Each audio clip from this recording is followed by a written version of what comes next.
Welcome back to Bottom Line in Africa. As the COVID-19 pandemic continues to ravage the world, different countries have put in place robust measures to arrest the deadly virus. It is 2 weeks now since Kenya announced its first confirmed case of the novel coronavirus in the country, and since then it has been an upward climb in the numbers. Let's speak to our in-house Dr. Mercy Korir, live for us now from our city centre studios. Just looking at the East African juncture now, where are we as East Africa in combating this pandemic? Dr. Mercy, many thanks for joining us on Bottom Line Africa. Rwanda yesterday confirmed that 3 people who had travelled from Kenya to Rwanda tested positive for COVID-19. What does this mean in terms of the infection rate? I think what we are seeing currently, Michelle, is what has been happening in the global trend, where numbers have steadily increased and then there's been an upward surge. Obviously, as East African countries and Kenya specifically, we are hoping not to get to a point where the numbers have increased exponentially, such that it exerts a heavy weight on the health system. So far, the cases that have been reported in the different countries, Rwanda, Kenya, Uganda, all have been imported cases, meaning that these are people who have been traveling, who have been in transit, for example, and once they're in their destination countries, then upon testing is when they turn positive. That is a good thing. What scientists, what medical professionals, public health specialists are watching out for is community transmission, because once you have community transmission, it means that the virus is already seeded here and people now are transmitting within the local communities, not necessarily having traveled to any country. And that is what to watch out for, and that's what most of the East African countries are watching out for, what most of the African countries are watching out for, and that's why you've seen that countries are putting in different measures in order to contain the various, in order to contain the numbers that they have currently in their different countries, so that the numbers do not increase. And even if they increase, because we expect that statistically, epidemiologically, we expect that these numbers will increase, at least the curve would be flat. You've heard people talking about flatten the curve, is to hope that the curve is a slow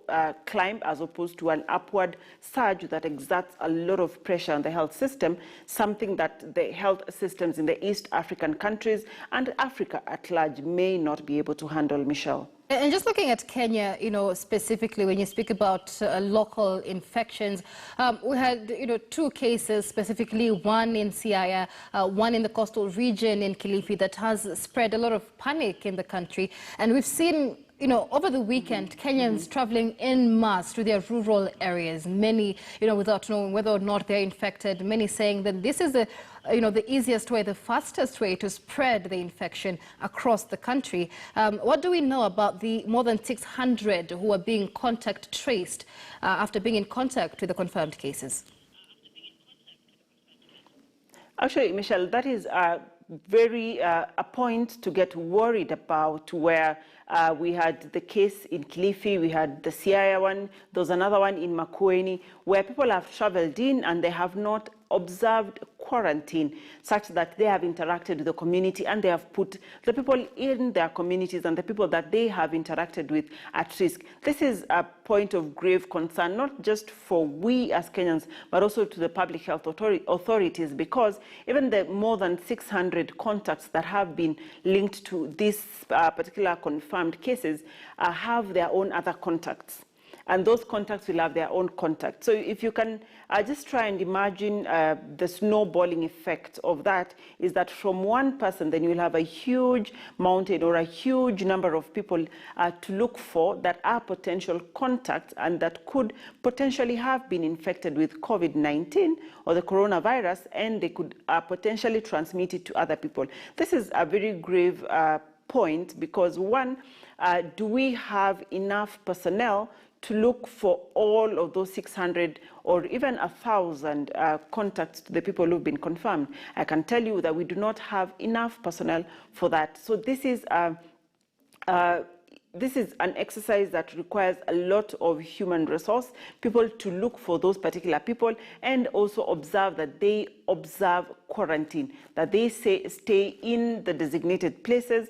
It could be the government mandated one, or they could be in their own houses. So somebody to observe that they have maintained their 14 days, and after the 14 days, if they develop no symptoms, if they are negative, then it's a sigh of relief. If they turn positive, then it means we start another contact tracing. So it's an ongoing exercise that requires a lot of human capital, requires a lot of time that we may not have. Remember, from Italy, from China, from the countries that have been worst affected by this pandemic, they say that the virus is always a step ahead of you.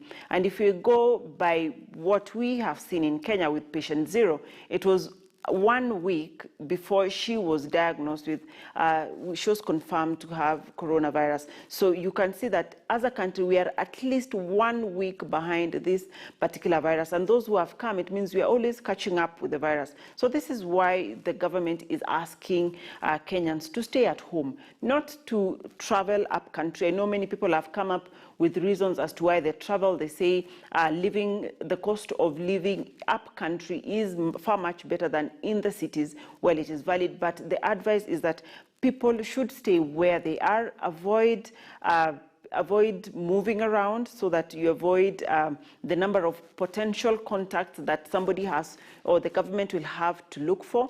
People should observe social distancing and obviously the hygiene measures that have been put in place and that we've seen most places, premises and homes have been able to implement so far. Absolutely. We keep being told it's the only time you get to save the world by lying on your couch and watching TV. But more importantly, Dr. Korir, before I let you go, Kenya and African countries at large have the advantage or privilege of learning from countries that are hit hard by this virus first. And we've seen Rwanda now becoming the first African country to impose lockdown, South Africa contemplating the same as of Thursday night. Do we need such stringent measures, such as a total lockdown in the country, to avoid the spread of this virus? From a public health perspective, yes, definitely. A lockdown is the way to go, because that way you delay transmission of the virus as much as possible and you contain it, because the number of contacts that one has to trace become fewer, as opposed to when people are still roaming around and mingling with other people. So from a public health perspective, a lockdown is essential. It is crucial if more lives are to be saved. Now, the challenge, and probably what government is grappling with, is how do we sustain a lockdown economically?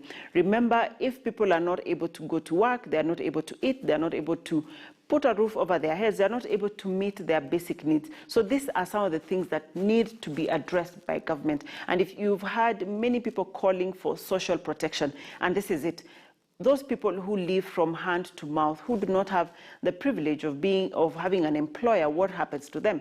Even those who are in employment, if you're told there's a lockdown, you cannot go to work, how is the employer compensated, or how is this person compensated in order to be able to sustain their lifestyle while still at home? And their lifestyle here is just meeting the basic needs. So that is the heavy decision that needs to be made. It has to be made if we are to be able to control and contain this pandemic as it is. And we've seen from studies again in China, where the provinces that initiated lockdown early on when Wuhan was experiencing an epidemic actually managed their numbers, and their numbers were low. They maintained a flat curve. The countries that have been able to also initiate lockdown are able to somehow manage their numbers. Those that have been overwhelmed started their lockdown a little bit late, and now the lockdown from a public health perspective is crucial. Now, the biggest challenge and the biggest question that government needs to answer is, how do we sustain lockdown, and how do they provide social protection for the many number of Kenyans who would otherwise be incapacitated? All right, and finally, Dr. Masi, I mean, we've seen countless donations being channeled towards countries that have been affected, especially towards Africa today, where the first batch of donations coming in from Chinese investor Jack Ma there. And he says it is important for Africa to stay a step ahead of this pandemic. But will this help do? We've had today at least 100,000 masks, 20,000 testing kits and several other protective suits for our health professionals. But is it enough? Let me give you a picture of Kenya, for example, where currently we have just about 2,000 testing kits. So when there's a donation of 20,000 testing kits, you can imagine the difference that that will make. Second is that there's a global shortage of the personal protective gears. There's a shortage of the masks, the gloves that you're talking about. There's a shortage of even the gun thermometers, the handheld thermometers that are being used. So there's a global shortage because what this pandemic has done is exert pressure on the health systems, where there's a huge demand for some of these items, the personal protective equipment, and some of these machines that are needed. And two, it has put a lot of strain on the workforce that would otherwise be producing some of this equipment. Remember that China is one of the biggest producer of some of these items that we are talking about, and they had been affected for